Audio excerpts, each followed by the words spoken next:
Welcome back. So glad you could be here. Thank you for watching the video. I did get finished with the face frame. It's all glued up and almost ready to go. What I did was I used the Festool machine and dominoes to reinforce all of these joints because I really wanted a rigid, strong structure for the face frame. Now, when I use the domino machine, I like to clamp a piece or two of wood to my workbench to use as backstops for the workpiece to make sure they don't move when I'm sliding the domino machine in and making the cut. And it really works out pretty well. And when I did the glue up, what I did was I actually took one of the panels for the cabinet and I covered it with wax paper, just taped it on the back side. The wax paper keeps the panel clean and keeps the face frame pieces from sticking. And I was able to put the face frame pieces, glue them together and put them on top of the panel. And then when I clamped it, I could clamp both pieces at the same time. And what that did was assure that the face frame is absolutely identical in size to the panel.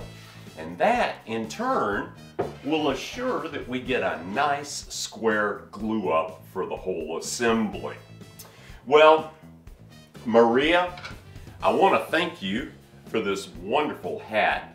As you can probably tell, I'm kind of having a bad hair day, and this is really helping out. Well, let's get going on the project.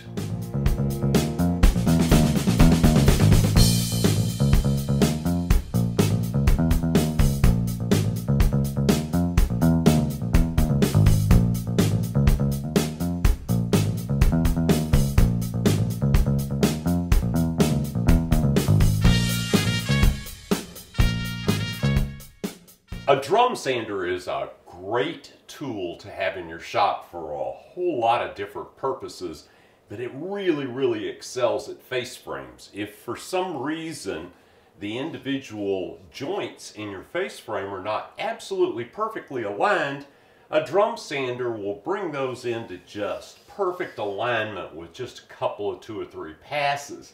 Now, of course, since I use the Festool domino joinery system, these joints were aligned very nicely. However, there was a little bit of glue squeezed out that I didn't even bother to clean up because I knew I was going to be running it through the drum sander to bring the thickness down to match our plywood. So let's get this going.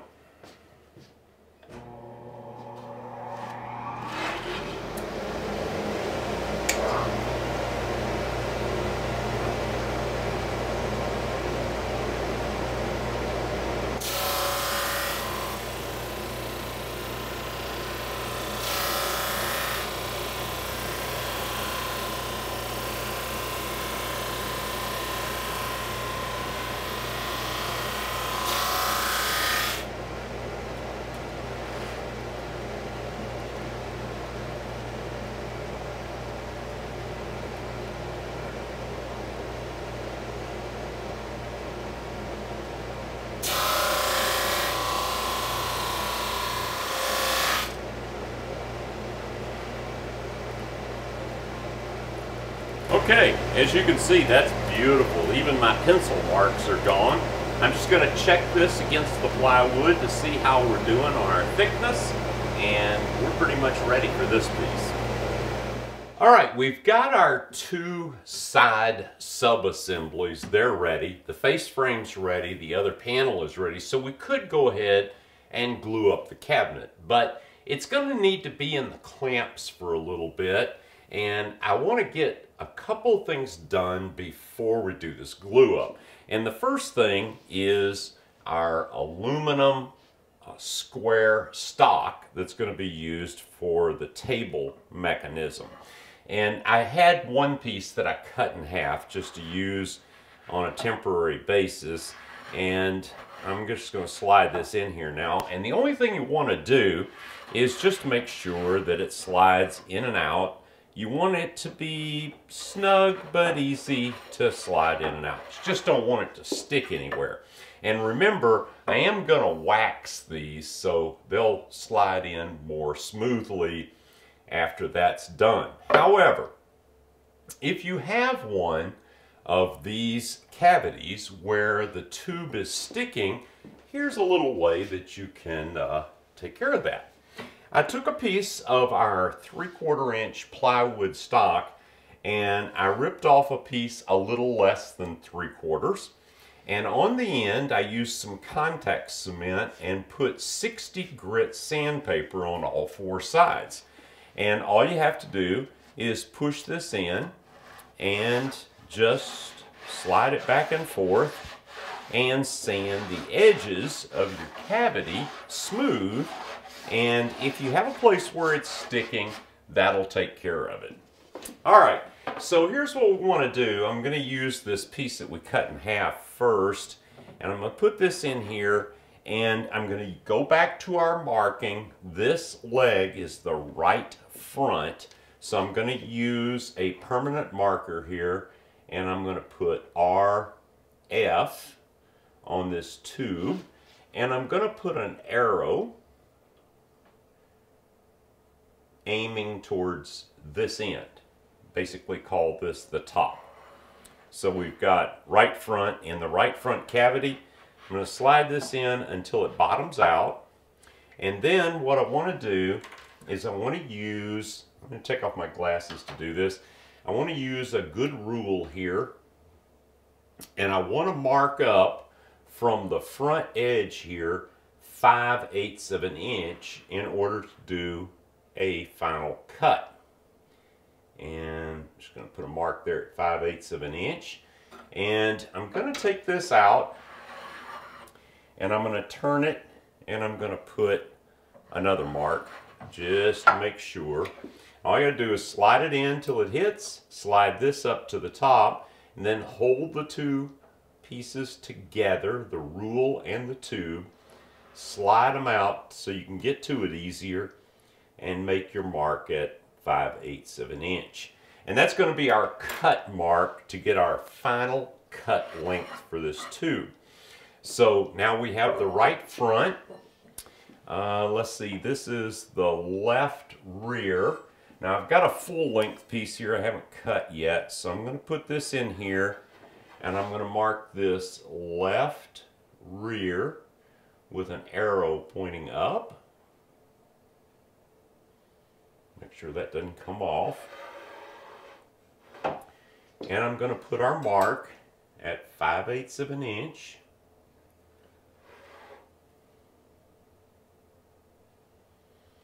And again, turn it and make an additional mark just to make sure. Let's do it this way this time. Okay, now I've got this one marked, so I'm going to turn it and I'm going to put this one into this one, and this one is the left front, and I'm going to put my mark on here, slide this in all the way, and again mark 5/8 of an inch. Now you see we've got 2 marks on this one. This will be our waist here, because we'll get 2 pieces out of this 4-foot long stick.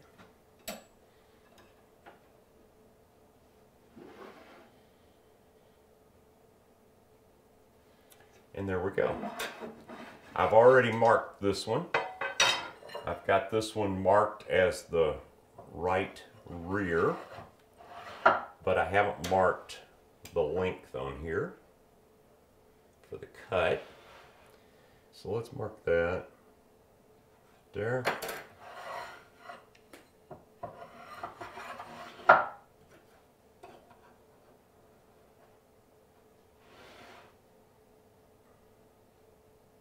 And there we go. Okay, we've got all 4 of our tubes marked now. So out of curiosity, let's just see how this came out. That is at 21 7/8. 21 7/8. 21 7/8.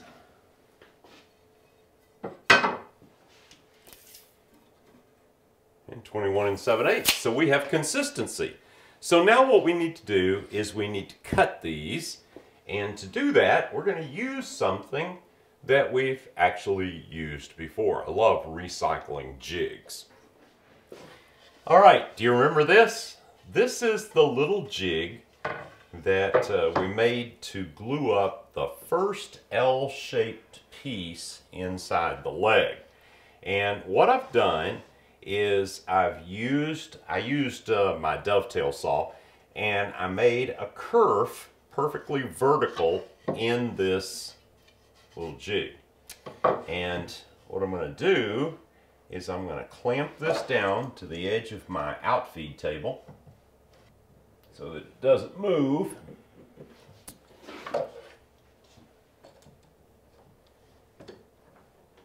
And I'm going to use this as a sawing guide for the hacksaw and hopefully get a decent straight cut. I'm not real good with a hacksaw, but if it's not perfect, we'll be able to clean it up, because that 5/8 inch dimension could actually be a 1/2 inch. So I'm giving myself just a little bit of space there, just in case I need to clean up the end. All right, so let's clamp this in and saw this piece.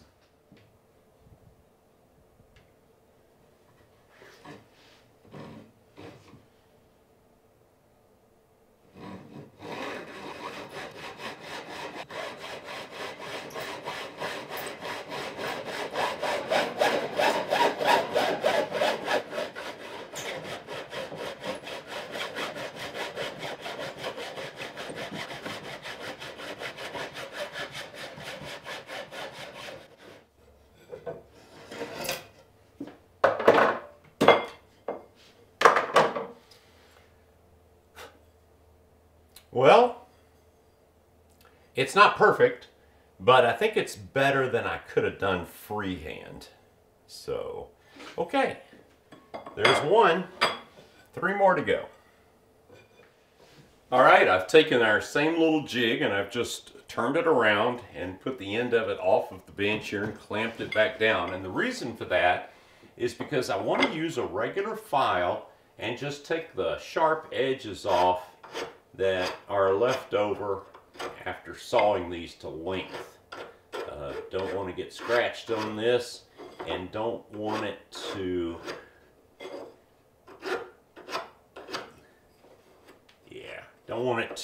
get hung up inside the channel if we were to put these in the wrong way.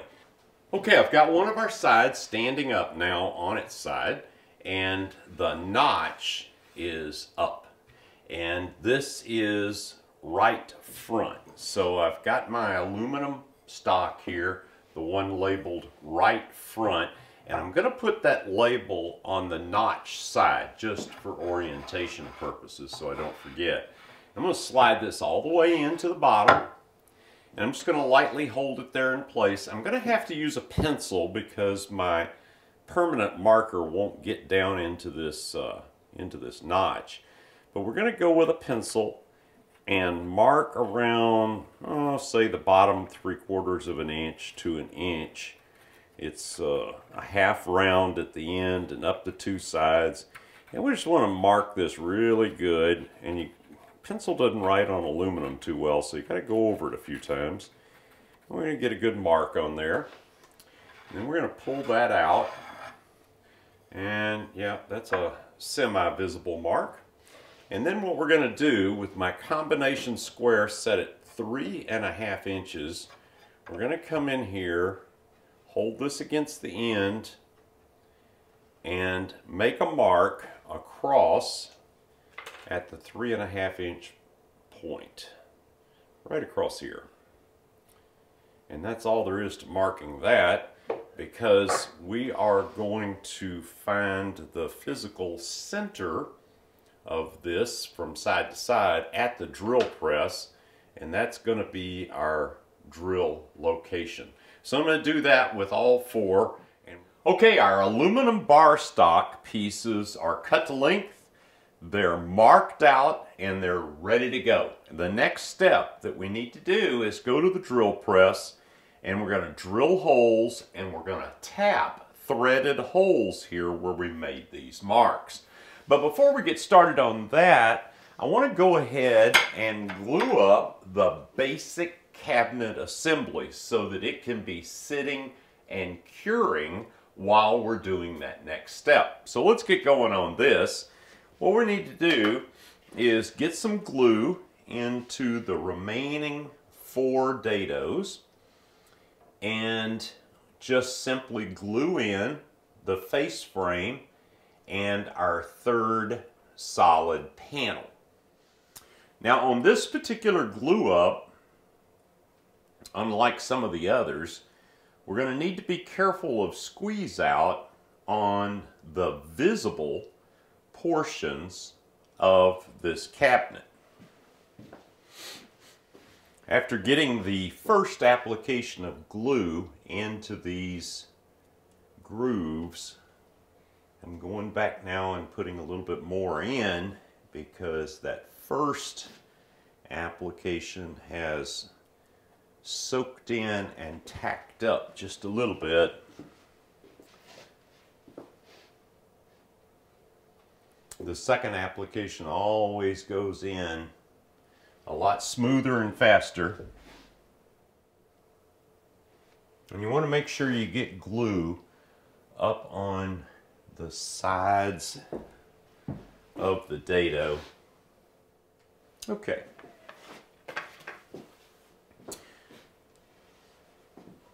This might be easier to do if it was laying down, but I want to do it standing up if I can. Okay.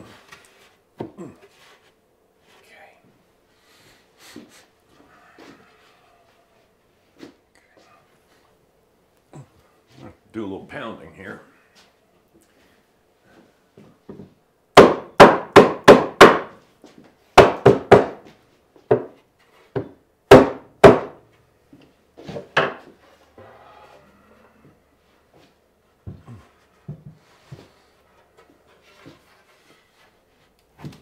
Okay, now,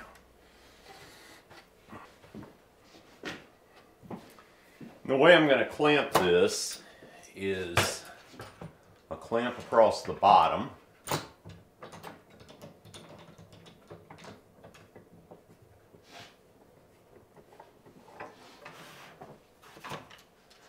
and a clamp across the top. I might put a clamp in the middle if the mood strikes me.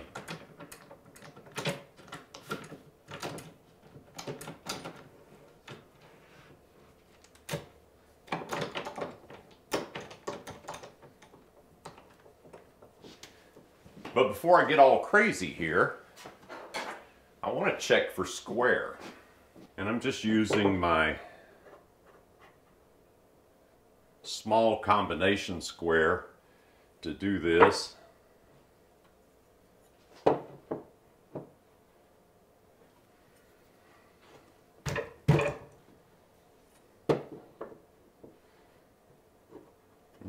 Just a little out there. Let's loosen this clamp up.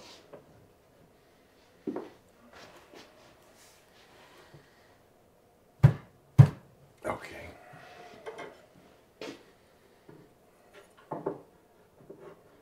Aha. Perfect.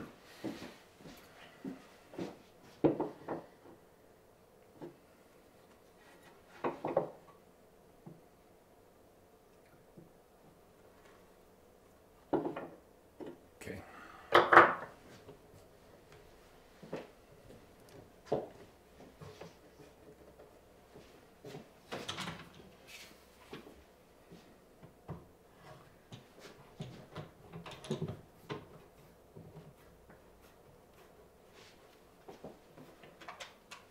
not putting a tremendous amount of force on these clamps. It's really not necessary. Just enough to hold it sturdy. And let's check again.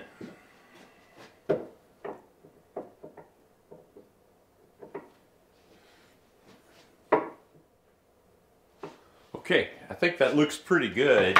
I'm going to put a couple of clamps in the middle.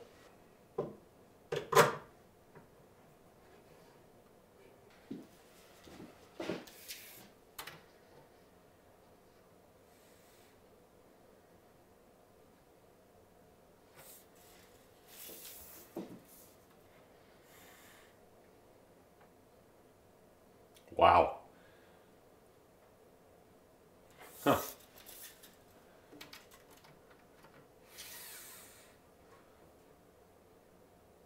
I don't think I've ever lucked out and gotten one that perfect. All right, the last thing I want to do is just check and make sure I haven't gotten any little ugly glue squeeze outs here that are going to make it difficult to finish this and make it pretty. None there. See if there's any back here. Nope. Nope, nothing there. There's a little bit on the inside, but I'm not all that concerned with that.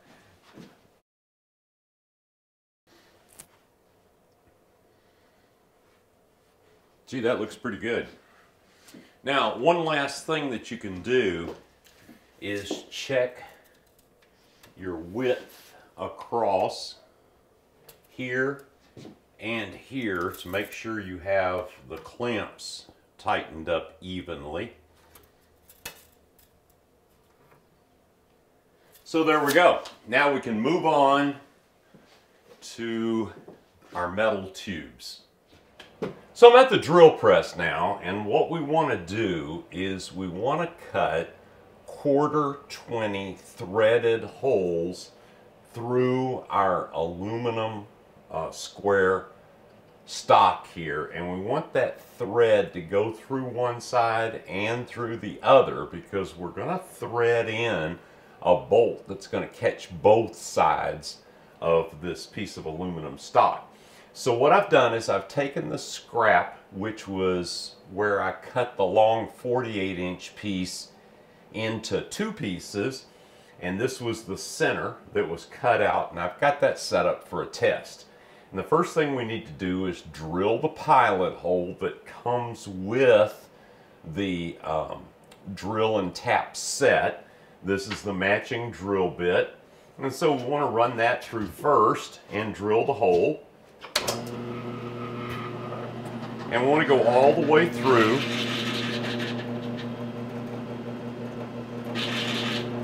Now normally if this was steel, whoa, I just picked it up a little bit.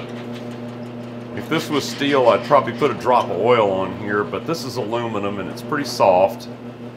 So I think we can just go right through. All right, now I've got the hole drilled through both sides. So now what I want to do is to make sure I get my tap started perfectly straight. And to do that, I'm going to take out the drill bit and I'm going to put the tap in.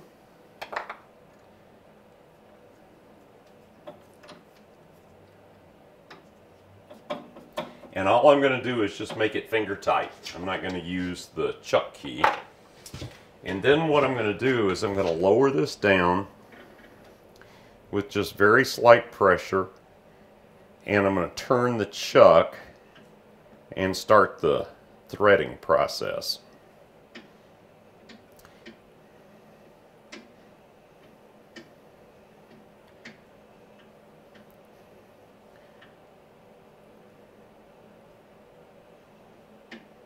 Okay, I see it starting to cut threads.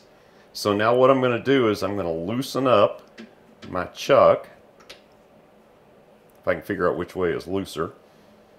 And I'm going to raise that up, which is going to leave my threading bit perfectly vertical in this.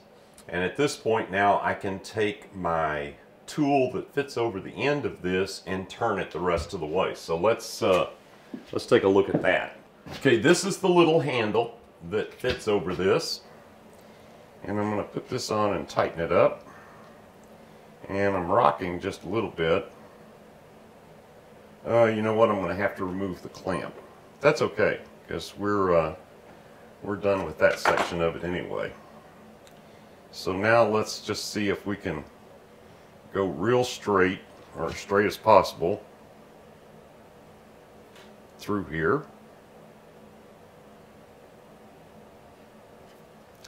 A little bit of downward pressure. Now normally in steel you'd want to back up and break these threads as you're cutting them, but with the aluminum, let me get this out where you can see it just a little bit better. With the aluminum it's not quite as critical. Alright, I'm through and I've threaded the one side. So now what I'm going to do is move this off to the side, and I'm going to go on down and get to the hole on the other side.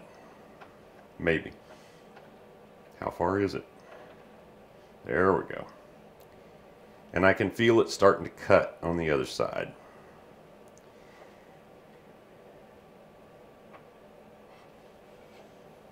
Okay, we're through on the other side. So now let's back this all the way out. Carefully. Okay. Now, I've got a 1/4-20 threaded bolt. I'm going to thread this in here. And I'm going to thread it all the way through and get it just flush with the surface on the other side. And that is exactly what we're looking for. So, this looks like the concept is going to work okay. It's time to cut one of the real ones. Alright, now so what I've done is I've set up a stop block just to get the distance from the bottom fixed, and the fence is fixing the drill bit in the middle of the stock here.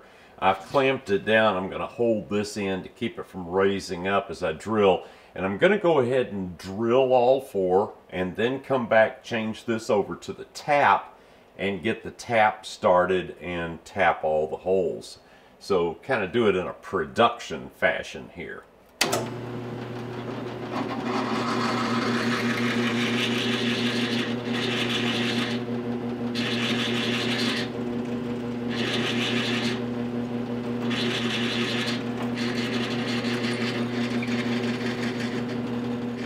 Okay, so with the workpiece clamped back in place with the hole pre-drilled, I've got the threading piece here loosely clamped into the chuck, and what I'm going to do is just push it down, a little pressure, and just get it started to make sure that we're getting it started straight. And as soon as I feel it cutting threads and giving me a little bit of resistance,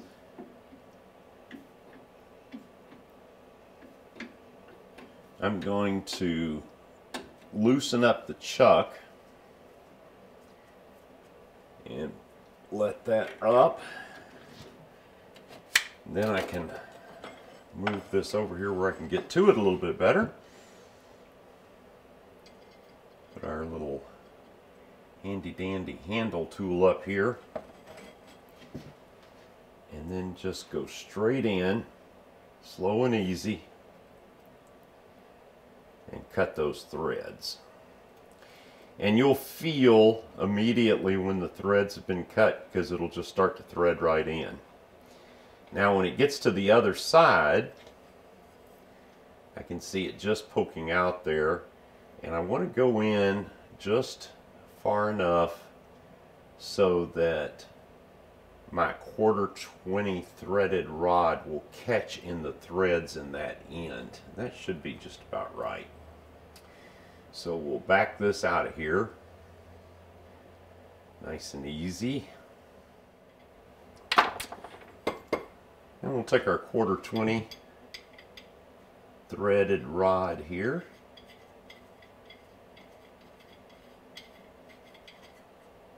And it goes right to the end and flush with the end there. That's perfect. Exactly what we're looking for. So I just got to do this 3 more times, and these aluminum sticks here will be prepped and ready to go. All right, well, these are done. They're ready to be mounted into the legs, but we're going to have to wait until the next video to do that. I was also hoping to get at least started on building the 2 tops that I want to build for this cabinet, but we'll have to wait till the next video because we're really running long. Listen, I really appreciate you watching this. Thank you so very much, and I'll look forward to seeing you in the next video.